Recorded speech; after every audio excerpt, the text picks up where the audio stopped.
This is Dr. David Shine, and welcome to Business Law 101.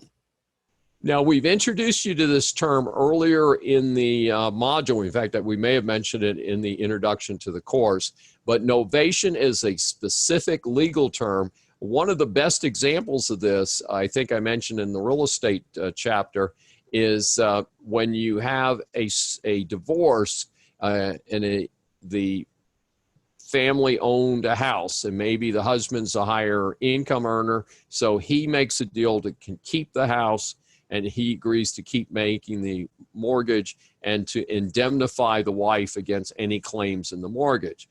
That's blessed by the divorce court. But here's the problem.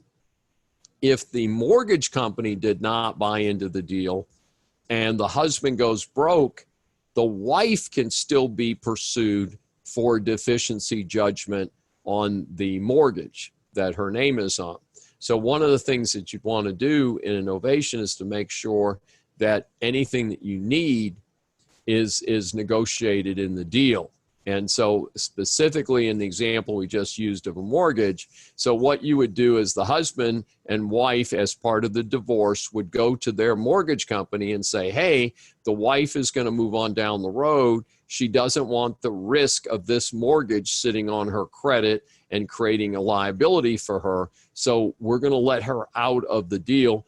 Please prepare the paperwork that says that the wife is no longer part of the mortgage. Again, she's not, the mortgage company is not part of the divorce, but they can be brought in for the limited purpose of just saying, we agree to only seek recovery from the husband if there's a problem on this mortgage in the future.